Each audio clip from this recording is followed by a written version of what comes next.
Page 26, waves rolling in. So top of the page, they're talking about relaxed wrist a little bit or something. Go review or some warm up the thing. Yuck. You do your thing. I'm going to do mine, which is nothing basically. You always play with a relaxed wrist. It needs to be automatic. You don't have to think about it. You're relaxed. Let's talk about the waves and what they're doing.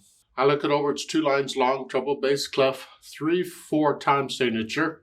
We got some sharp signs in here, so we got some accidentals to deal with. Now the hands are playing one at a time, so I'm going to take both hands together. The left hand starts with 5th finger on C. That puts the hand in this position.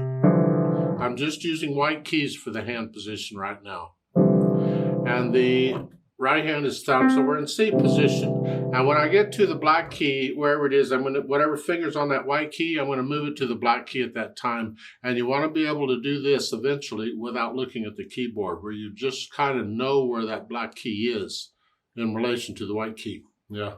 So it's 1, 2, 3. Now here I'm going to go up. 2, rest. And here, go up with 4th finger. 3, rest. 2, rest. And they have prepare above measure 6. That's the way Faber does things. They're simply telling you got to move your hand in that suite of them. Somewhere in measures 5 and 6, wherever, you got to get your right hand up here. Have it here ready to go before you need to play it. Usually I'll do it the measure before. After I play that, I'll move it up here. So it's 1, 2. It's like on beat 2, I moved it up. And now I'm ready to go. And you'll notice in measure 7, the finger number, the 1, has a circle. That's Faber's way of telling you you've moved. It's a new hand position. Normally in music, we get finger numbers sometimes, but they never circle them. That's just something Faber does. So don't expect finger numbers to be circled. So once I got the notes and the rhythms all worked out, and then I'll go back over it carefully and work out any hesitations. Here, you should be able to play it all without looking at the keyboard, except when you got to move your right hand up. You look down for that. Long enough for that, and then look back at the music. Now, once I get the hesitations gone, go away, hesitations, I add the articulation. Here, the slurs, we're going to connect it. I'm just transferring weight from finger to finger. Here, here, here, here. That's all. I'm just transferring weight. That's all. Let the wrist stay relaxed. You can go down a little bit on each note if you want to, just to help you stay relaxed. Because a tense wrist will not move up and down.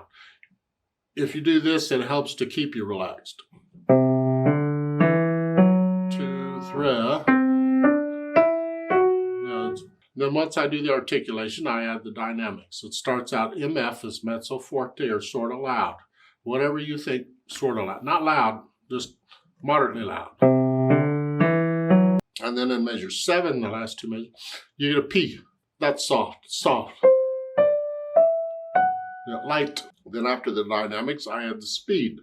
Rather slowly. Oh, good. And then we try it out.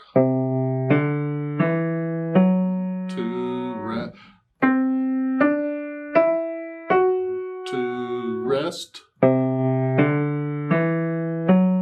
Rest. 2, rest. You take it at your speed. You're rather slowly. I have to play it at mine. Remember the natural accent. 1, 2, 3. 1 is the first beat of a measure.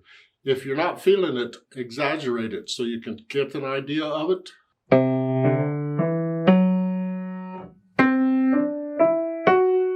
Exaggerate it till you can really get it, feel.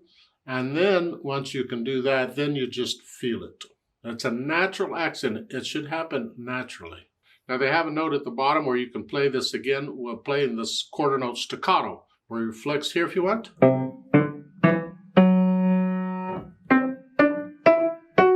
You can do that, just for the practice. However, let's play it together slowly and make sure you have the right notes and rhythms. I'm not doing louds and softs, and I am going to connect it like it's written. I'll give us 3 counts because there's only 3 beats in a measure here. 1, ready, go. 2, rest. 2, rest. 2, rest. 2, rest.